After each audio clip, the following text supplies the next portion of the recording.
What's up, guys? Mason the Brock Henderson here, and this is NCIS Season 14, Episode 18, M.I.A. So, this is a pretty simple episode overall. It's one of those emotional episodes of NCIS, so it's not really so much about the case as it is what's going on the outside. Kind of like the Jimmy episode from a few episodes ago. However, because it's more focused on Torres and one of the other characters in the show that gets introduced in this episode, it wasn't as impactful as somebody we've known for several seasons now. You know, Jimmy going through his little dilemma and everything that happened to him. That one definitely hits home a lot more because we know Jimmy, we relate to him. Torres, we just met him, still getting accustomed to him on the team, still trying to find a place for himself on the team as well. So the fact that this episode was mainly about him and this girl that has cancer, we're finding out more about what happened to him and the fact that he had somebody that he lost to cancer and all of that. It just didn't feel like it hit nearly as hard as it should have. You know, like this type of episode should have me tearing up by the end of it. Like, that was pretty good. That was I'm not gonna cry. But honestly, I never got there. You know, I never felt that. I never felt like, yeah, you've earned this with his character. Because they really haven't yet. You know, we still haven't seen that much of him. We still haven't seen enough of him. And honestly, when you start off your episode with him making a ton of jokes and then just all of a sudden out of nowhere, because, oh, this one person that we're helping has cancer, all of a sudden, like, his entire attitude just changed on a dime. You know, like, he was the same old fun-loving, I'm gonna make fun of McGee self early on, and then just, boom, now he's not talking to anybody. He's brooding over in the corner. It was just completely different from him.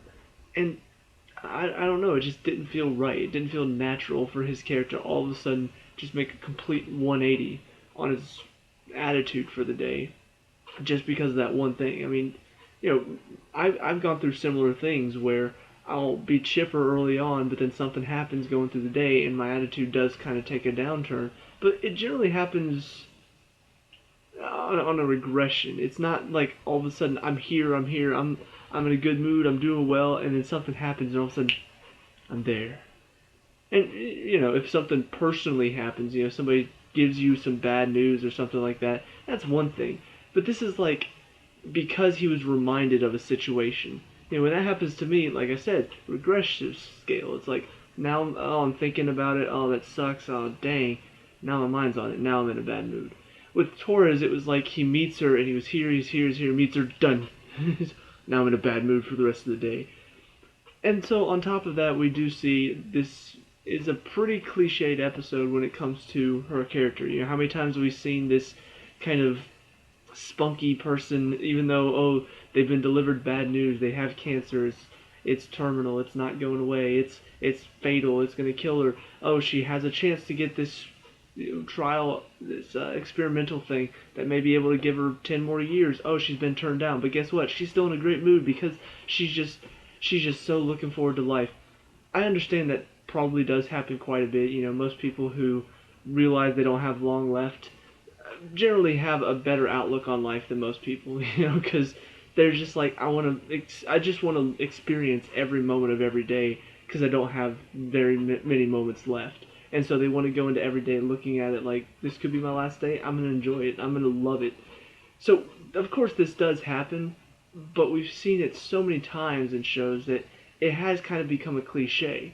You know, that seeing this character, seeing them, you know, the people around them are depressed, the people around them are sad, oh, this person may die, and they're just like, oh, come on guys, let's go, you know, she's talking to Torres, she's like, I'm just going to make conversation, the Hindenburg, what a disaster, huh? And I'm just like, I don't know, it felt very cliche overall, even when you're getting close to the end. And I can't remember what line it was now, but I even said it word for word. Oh yeah, he was talking about the girl that he lost, Torres, and he was just like, I wasn't ready. I'm like, nobody ever is. And she's like, nobody ever is. I'm like, there you go. That kind of describes this episode. I'm able to almost quote it word for word because I've seen this episode so many times before. The problem is, it's with Torres, and I still haven't found that connection with him yet. I think he's a good character so far. I've enjoyed what they've done with him, but I still haven't found that connection like I did with the past characters, you know, with the past team. You know, the Zivas, the Caitlins, the Tony's. Those type of characters I grew to.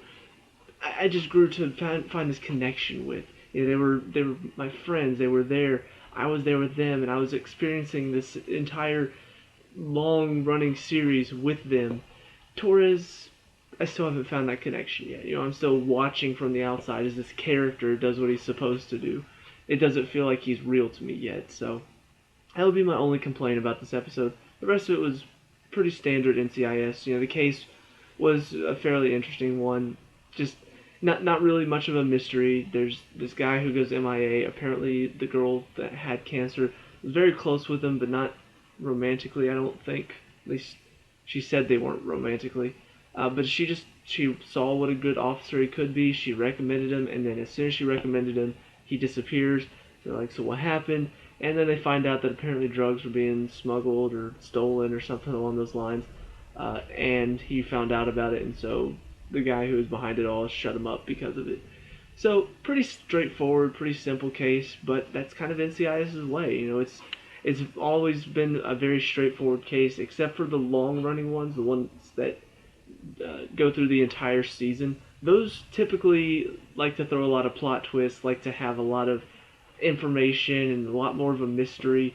These cases, when they're episode by episode, tend to be very straightforward. There's a bad guy, there's a good guy, there's several suspects, but there's only one bad guy. So it was interesting enough. The stuff with McGee, Bishop, and Quinn and Torres, it was a little bit, I don't know, it wasn't the typical NCIS camaraderie team thing going on that I'm used to. Like, McGee and Bishop have been trying to prepare for a marathon for a while, and so they meet up with Quinn and Torres at the diner to go on a run to get to work. And so they get there after Quinn and Torres have already made it there. Like, they beat them there, even though they left after. And so through the entire thing, they're just making fun of him. McGee later on in the episode, though, he has to chase down a guy, so you kind of knew where this is going. He chases him down, tackles him to the ground, and part of that was because Abby gave him like this calf pow / protein shake drink. And so he's like, yeah, I've been feeling good ever since that.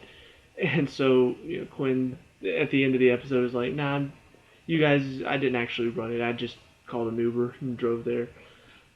And it's just like, oh, okay, so what was that all about? And then they're just like, what about, so Torres did the same thing? He's like, no, Torres actually ran it, so apparently he's really that fast. Like, where's this all going again? Like, it just didn't feel very important. It didn't feel like it was, I don't know, normally the jokes are good and they're enjoyable, but they kind of show us a little bit more about these characters. They kind of help us understand a little bit more about them.